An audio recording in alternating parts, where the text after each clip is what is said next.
The blockbuster of this fall art season is Delacroix, a retrospective exhibition of the great 19th century French painter. Jeffrey Brown reports from the Metropolitan Museum in New York. He's one of the great figures in art history, Eugène Delacroix. Fantastically gifted and prolific, a celebrity who dazzled and often divided the Parisian art world of the mid-19th century. And most of all, became a key bridge toward a new kind of art. Metropolitan Museum curator Asher Miller. I keep being asked, is he the last old master or is he the first modern painter? He's a little of both and not quite fully either one. Really? Yeah, because we see aspects of both in him. So to arrive at one or the other conclusion limits our understanding of him and our ability to delve even deeper. To art lovers, Delacroix is best known for a handful of works, including Greece on the Ruins of Missolonghi and Women of Algiers. The goal here is to show the artist in full, with nearly 150 paintings, prints, and drawings, as well as pages from the journals he kept throughout his life. One thing that comes through loud and clear, his drive for greatness. Delacroix was ambitious, if nothing else. His father was a statesman. His mother came from a family of distinguished artisans and craftspeople. His brother-in-law was a general. One brother died in battle. He came of age in 1814, 1815, right at the moment of Napoleon's downfall. So for Delacroix, he needed to find a career and he needed to make his own mark in the world. In drawings, you can see Delacroix looking hard at his old masters, including the Venetian Paolo Veronese and Flemish artist Peter Paul Rubens.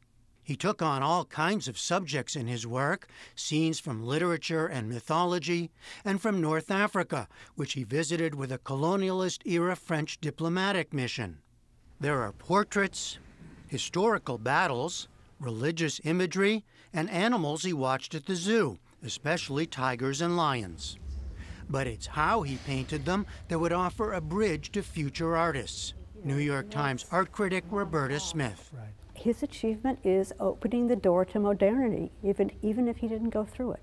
That he made subsequent generations of artists know that the main thing that mattered was paint and how it is applied, and that when you are looking at a painting, that is the first and sort of the last thing you're looking at. That's what attracts you, is its form. And he made people see that in a completely new way. Artists have been looking hard ever since. Cézanne said, "You can find all of us in Delacroix." Van Gogh and Picasso voiced their admiration. One way of seeing Delacroix is through his choices in composition and color. Roberta Smith pointed to these two smaller versions of a much larger painting titled The Death of Sardanapalus, which baffled many contemporaries with its wild imagery and style. The thing that's interesting about this painting, which you see in this gallery in particular, is this kind of compositional daring, where the main figure is pushed away from the center, and the center of the painting is actually empty. And it's this great swath of salmon pink saying, all this stuff is going on, but while you're at it, you can enjoy this amazing extravagance of color that I'm going to present to you. Even more innovative, as Delacroix made up his own rules, the brushwork and paint itself, so that the painting, says curator Asher Miller, is in some ways about the paint and how it's applied as much as about its subject, even in an otherwise traditional religious scene. The materiality of the paint. You see little blades of grass, but you read them as brush strokes, so they operate as both. Artist Walton Ford, known for his exploration of animal imagery, is a contemporary admirer of Delacroix. He showed me a favorite, The Lion Hunt. Large as it is, it's actually just a fragment. Its top half was damaged in a fire in 1870. Even though he was looking at Rubens when he painted this, he's got brush strokes in here that look like they'd be comfortable in a Van Gogh painting, in the fur of the lion. Perspective and rendering where, say, the lion's foot is actually in front of the arm that it's attacking that goes back into space. It makes no sense. It's impossible. It's an impossible thing. What he's done is something that later people like Cézanne and Picasso are playing with.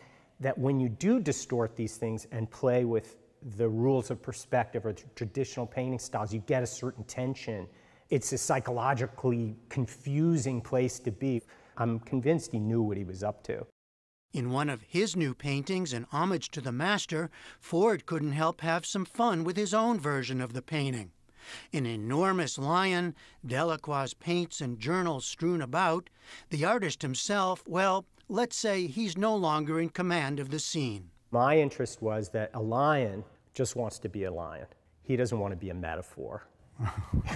So, Thank you, Mr. Delacroix. Yeah, Monsieur. so he's like, well, if you're going to make me a metaphor, I'm going to make you a meal. Art lovers can indulge their own appetites for great painting and a key figure in art history. Delacroix, the exhibition, is up through January 6th of next year. For the PBS NewsHour, I'm Jeffrey Brown at the Metropolitan Museum in New York.